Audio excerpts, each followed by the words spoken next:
Hi friends, இன்றைக்கி நம்ம ஒரு சிம்பிளான ஒரு ஹேர் ஆயில் பார்க்க போகிறோம். இந்த ஹேர் ஆயில் வந்து பால்னஸ் இருக்கவங்களுக்கு வந்து இது ரொம்ப யூஸ்ஃபுல்லாக இருக்கும். கிச்சனில் இருக்க சிம்பிள் இன்க்ரீடியன்ட்ஸ் வச்சு எப்படி ஹேர் ஆயில் ரெடி பண்ணலாம் நம்ம பார்க்கலாம். அதுக்கு ஃபஸ்ட்டு தேவையான பொருட்கள் வந்து கோகனட் ஆயில். நான் கோகனட் ஆயில் வந்து ஒரு கப்பில் வந்து ஒரு 3/4 கப் எடுத்து வச்சுருக்கேன். அதுக்கப்புறமா கேஸ்டர் ஆயில், விளக்கெண்ணெய், அது ஒரு 1/4 கப் எடுத்து வச்சுருக்கேன். நெக்ஸ்ட் வந்து பார்த்திங்கன்னா கலோஞ்சி சீட்ஸு, கருஞ்சீரகம்னு சொல்லுவாங்க, அது வந்து ஒரு 2 டீஸ்பூன் அளவுக்கு எடுத்து வச்சுருக்கேன். அதுக்கப்புறமா வெந்தயம், அதுவும் 2 டீஸ்பூன் அளவுக்கு எடுத்து வச்சுருக்கேன். அப்புறமா ரோஸ்மெரி, இது வந்து பால்னஸ்க்கு ரொம்பவே யூஸ்ஃபுல்லாக இருக்கும், அதனால் ரோஸ்மெரி அதுவும் 2 டீஸ்பூன் வச்சுருக்கேன். அப்புறமா வந்து அலோவேரா, ஃப்ரெஷ் அலோவேரா ரொம்ப நல்லாயிருக்கும், ஸோ அது வந்து நம்ம யூஸ் பண்ணிக்கலாம். ஸோ இந்த இன்க்ரீடியன்ட்ஸ் யூஸ் பண்ணி எப்படி நம்ம ஹேர் ஆயில் ரெடி பண்ணலாம்னு இப்போ பார்க்கலாம். ஓகே, இப்போ ஆயில் எப்படி ப்ரிப்பேர் பண்ணலான்னு பார்க்கலாம். இப்போது ஒரு பேன் வச்சுருக்கேன், ஒரு கடாய். இதில் வந்து நம்ம ஃபஸ்ட்டு கோகனட் ஆயில் ஊற்றிக்கலாம். நெக்ஸ்ட்டு நம்ம கேஸ்டர் ஆயில் ஊற்றிக்கலாம். ஆயில் லைட்டாக சூடாகட்டும்.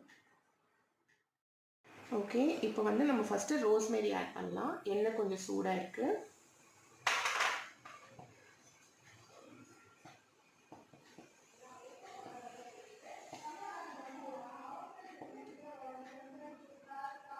எண்ணெய் வந்து சிம்லேயே இருக்கணும், நீங்கள் எப்போவுமே அதை வந்து ரொம்ப ஹாட் பண்ணக்கூடாது.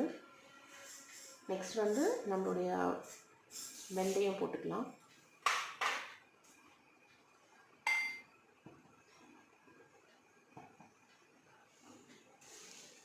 அடுத்தது கருஞ்சீரகம், கலோஞ்சி சீட்ஸ் போட்டுக்கலாம்.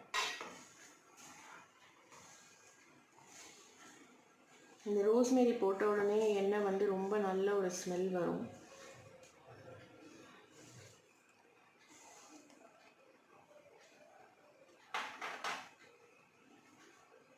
ஆயில் வந்து இப்போது பபிள் ஆகுது, ஸோ இதில் இருக்க எசன்ஸ் எல்லாம் அதுக்குள்ளே இறங்கும். ஸோ நம்ம அது வரைக்கும் கொஞ்சம் வெயிட் பண்ணலாம். ஓகே, லாஸ்ட்டாக நம்ம அலோவேராவை ஆட் பண்ணிடலாம்.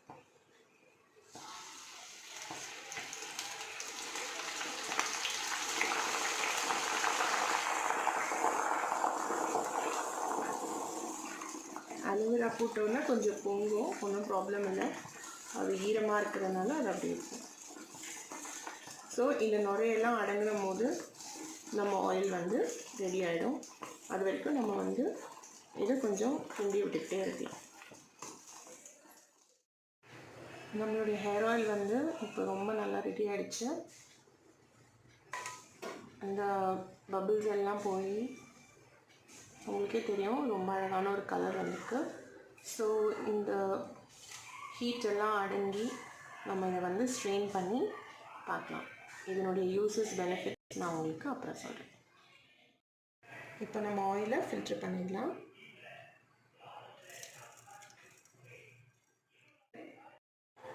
இப்போது இந்த ஹேர் ஆயில் வந்து நம்ம பால்னஸ்க்காக மட்டும் இல்லை, டேண்ட்ரஃப், அதுக்கப்புறம் ஹேர் ஃபால், இது எல்லாத்துக்குமே நம்ம யூஸ் பண்ணலாம்.